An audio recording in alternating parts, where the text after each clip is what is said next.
Okay, so today we're gonna make a strawberry to put on a necklace. Now, I was researching strawberries, right?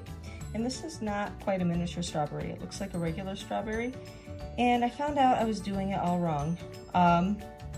When you look at a strawberry, you're gonna notice it's kind of like in a diamond shape. So let's draw out like a shape like this, right? Smaller here, larger, larger, yeah, smaller, smaller, and then this, right? And what I kind of found was that the seeds, which are not like a teardrop, no, they're like a reverse teardrop, so they're like this. I found that they're kind of like in a diamond pattern, right? This kind of diamond pattern. Got it? So I saw a lot of people making mini strawberries and I was like, cool. But when you make them bigger, I was like, this doesn't quite look like the geometric or the sacred geometry that I see in a regular strawberry. So I'm gonna try and map it out here, and then we're gonna try and make one that's right. So it should be like 1, 2, 3. And then the other one would be here. So it would be like here, here, here, here, and here, here, here. And as they get closer to the top, they get closer together, right? So here we go, right? Boom, boom, boom. Now one here, okay? So that's what we're gonna do for the next strawberry, is we're gonna kind of grid it out like that, right? See how that's kind of looking a little better. 1, 2, 3, 4, diamond, diamond, diamond, diamond, and that's how it's kind of drawn out. So if you kind of think of it like you're doing little diamonds everywhere, 1, 2, 3, 4, then you're gonna get this right. Okay, so that's basically, we're creating this little diamond kind of grid. And so I'm gonna try it out with another strawberry, and we'll see if we get anything closer to looking like an actual strawberry. I did like how I did the top though. I cut it with a razor, and then I kind of did a little thing with a straw and poked it in the middle. Okay, so let's try and do another strawberry. Let's see if we can get that sacred geometry happening. So now we have our strawberry. And you'll see there's little bits of lint or dust or whatever in the white. I'm not gonna worry about it because we're just gonna paint this thing. So that's okay. But now let's try and do our little diamond pattern. I used a bunch of different tools and found out I kind of like this best. This is on the end of one of my ball tools. And what I do is I use it like this, this, so I create that shape that's like an upside down teardrop, right? So I kind of punch it in and pull it down, and I'll show you what I mean. These up here are gonna be smaller. Punch and down, punch and down. I kind of just make a little indent and gently pull down, okay? And this takes a little time. Honestly, I practiced this for 5 minutes and I was able to do it, okay? That looks nice. Okay, now let's see if we can get something that's gonna look like a star. So it looks like you go in between each one. Oh yeah, see, in between each one.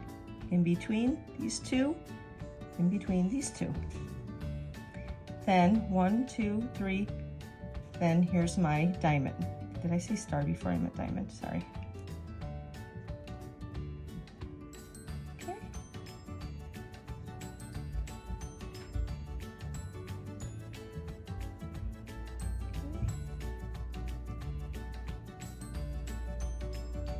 That's 1, 2, 3, 2, 3, 1, 2, 3, 1, 2. I think I have to start doing all these smaller, but I am getting more of a shape together here. All right.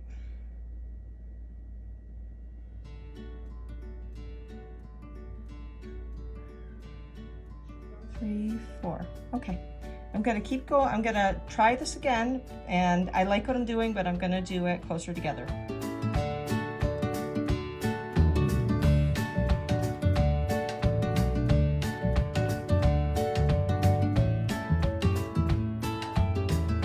Okay, I'm gonna flat out say that looks way better. Way better. We got that little diamondy shape happening. This was the other one that we did that, you know, it's passable, but it really didn't have the geometry going on like this guy does. So yeah, it does make a difference. Cool. Okay, so I'm going to go ahead and bake these. I think they'll be fine for what I need them for. One little thing we'll do before I do that is I want to mimic how a strawberry might look if you've taken off the cap. So let me grab my razor blade and I'll just do a little something like this. Make it look kind of flat, like you cut it off with a knife. And let's do a little pokey here with a straw.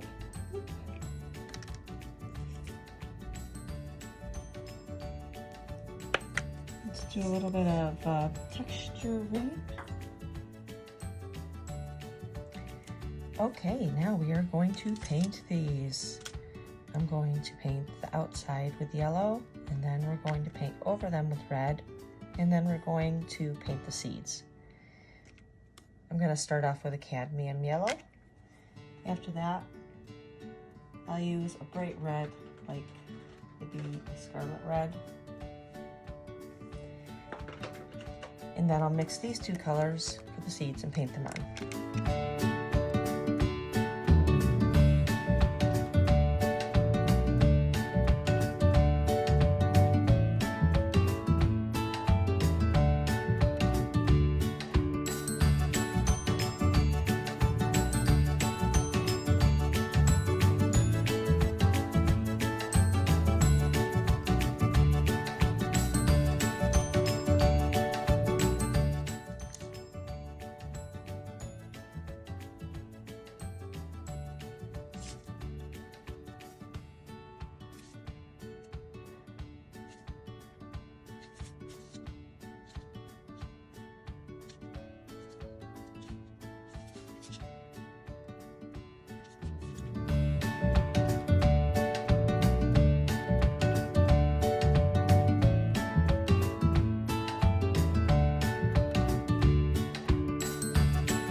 Let's talk about color.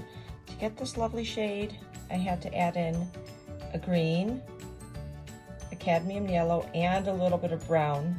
If you don't add in the brown or a little tiny bit of black, it's going to be too spring greeny.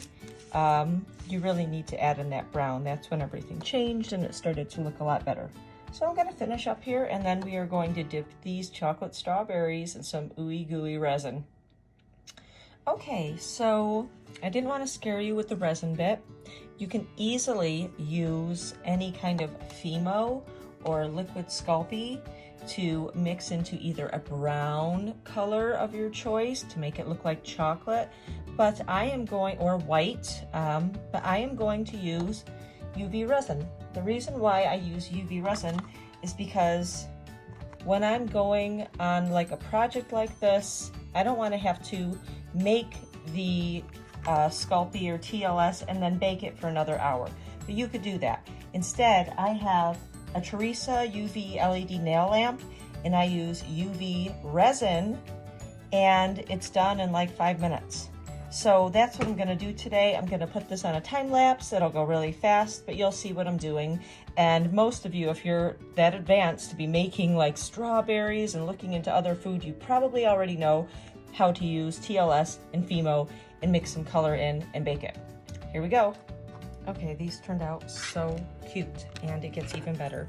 Take any metal necklace that you may have as a base, and you can pop these on. Now, if you do want to use polymer clay to make the necklace frosted, you can do that, but You probably don't want to have to put the resin on or anything if you're using resin to rebake it. But one way we could do this is I would take TLS, I would make it into frosting, I'd put it all over the whole thing, and then I'd get something like a cupcake mold like this, and I'd press it in, and I'm not doing this right because I'm just kind of showing you.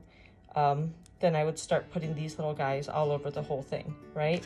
But I would press these in frosting first, I would bake them, and you could do it that way, all with polymer clay. I'm doing this with silicone caulk instead because it's quicker.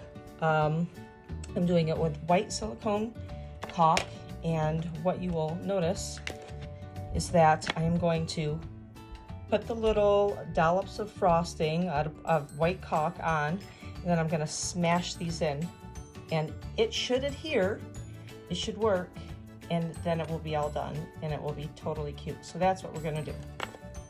Okay, now we are going to add our silicone. I've put it in a caulk gun. It's called silicone white, right? And you can get this in any hardware store. I'm gonna snip off the tip here.